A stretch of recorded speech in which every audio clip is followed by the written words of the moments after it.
This is a rat study. But they looked at these rats, these poor rats. The average lifespan of both the sedentary groups was significantly longer than the running groups. Runners had a greater frequency of focal myocardial necrosis, death of the heart. We speculate that daily running may have accentuated the development of factors that may have contributed to the early death of runners. Now, these are rats, but just to show you, it's happening in rats. They had these rats. Some of them were able to go in a cage with wheels, and some had to sit there and watch TV. And the ones that were watching TV lived longer than the ones running on the wheels. Makes you think twice about getting on that little wheel and running around all day long. This is a very interesting article where they looked at skeletal muscle fatigue in normal subjects and heart failure patients. Is there a common mechanism? And there's different types of fatigue. With high-intensity exercise, there's one type of fatigue. And with endurance exercise, there's a different type of fatigue. And the endurance type of exercise and heart failure patients had the same type of fatigue. Okay, so when you do high-intensity exercise, it's a totally different mechanism than endurance-type exercise. You utilize different enzymes. There's different forces involved. There's different ways that you burn energy. And I'm going to talk about that a little later in terms of weight loss. This is also talking about the same thing, that prolonged exhaustive submaximal exercise in humans induces marked metabolic changes. And these changes are the same changes you find in heart failure. And heart failure patients actually are more prone to getting this.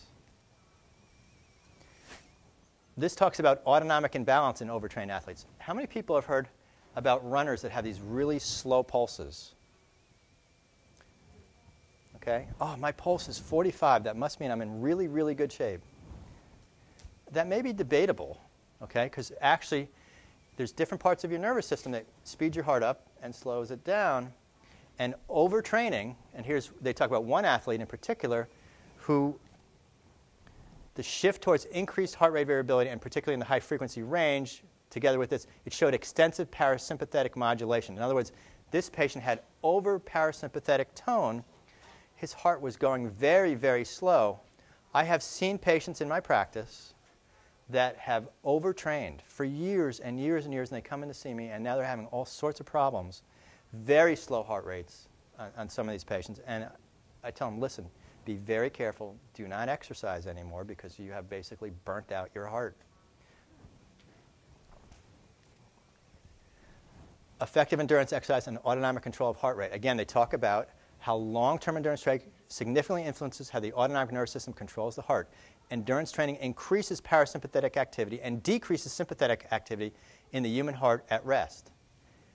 Now, you may say, well, isn't that a good thing? Well, if it's taken too far in an extreme, is not a good thing. We want to have balance in our lives. If your autonomic nervous system is out of balance, you can actually have all sorts of symptoms. Recovery after an Ironman triathlon, sustained inflammatory responses and muscular stress. So this study showed that ultra-endurance exercise such as Ironman triathlon induced muscle damage and a systemic inflammatory response. And this persisted for at least 5 days after the race. There's a guy in the ER, a couple guys in the ER that recently ran a triathlon or half triathlon. And one of them started coughing up blood after the race. I said, are you going to do that again? He said, yeah. Don't ask me why. We've all heard of oxidative stress, right? Free radicals, antioxidants. What happens when you exercise? Why are these things occurring? I'm going to tell you the why now. Well, part of it is free radical damage, oxidative stress. When you push yourself, you burn stuff up. You create free radicals. And there's hundreds, if not thousands, of these studies. I'm just going to show you a few. But strenuous, long-duration exercise and exhaustive sprint training overwhelm our capacity to detoxify reactive oxidative species producing oxidative stress. So any exercise that you do creates free radicals. Certainly we need some exercise. How much do we need? That's what I'm going to address tonight. How much do we need so that we don't hurt ourselves, but how much do we need to be good, to feel well, to be healthy, to have a good circulation, to lose weight, to be vibrant, to be strong? A lot less than you may think. More stuff on antioxidants. 72 hours after the race, significant decreases were recorded in the blood cells. Superoxide dismutase, this is an antioxidant activity. So all these antioxidants were low. So this study indicated that such extreme competition induced an imbalance between oxidant and antioxidant protection. So oxidants are things that burn things, and antioxidants are your fire extinguishers. That's why you hear on the news all the time, or the radio, or wherever, they're always advertising this has antioxidant effects. Vitamin E, pycnogenol, grapeseed extract, green tea, etc. So here they looked at pro-oxidant ratio in healthy men exposed to muscle-damaging resistance exercise. So this is lifting weights. And they showed again that there was higher levels of pro-oxidants causing damage and risk of oxidative stress. More stuff on antioxidants and oxidative stress and how antioxidants may protect you. If you are going to train, okay, make sure that you actually are using antioxidants or eating things high in antioxidants to protect yourself. I want to segue off a little bit other effects of overtraining. How about your immune system? What happens to your immune system?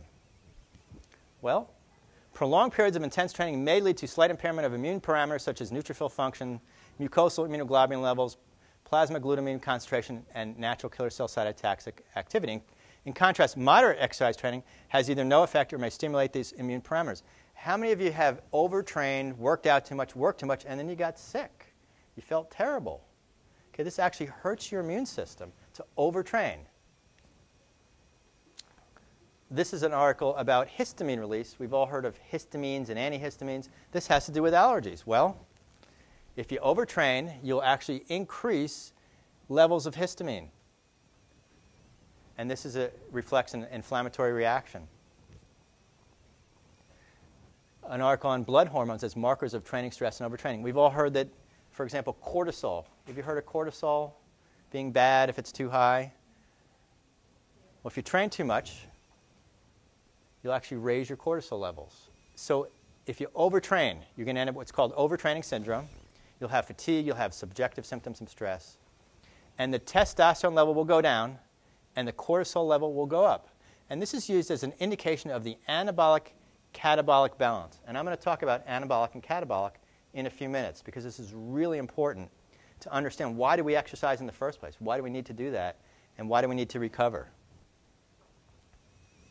So you need to carefully limit your training sessions to prevent overtraining syndrome.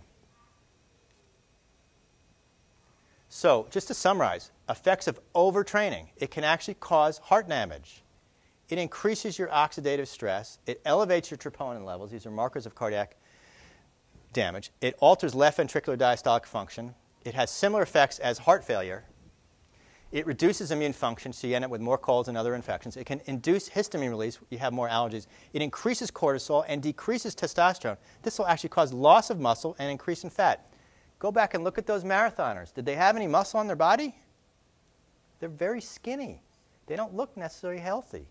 How many people do you know that you see them in the gym? There's a lady I see in the gym every day. She's always on the bike. She's reading some magazine or something. She looks bored out of her mind. And she looks like she's fairly fit, but she has no muscle. She's very skinny. She spends an hour or 2 hours every day doing that. She thinks she's actually helping herself. She's not. So how much is enough? How much is too much? And can we measure this? I'm going to get to that. First of all, I want to introduce something called the Goldilocks principle. Everything in moderation. Remember the story of Goldilocks? The three bears, the soup was either too hot or too cold, or it was just right, or the bed was too hard or too soft, or it was just right. You don't want to have too little exercise. That's no good for you. You don't want to have too much. That's clearly no good. Where is that point?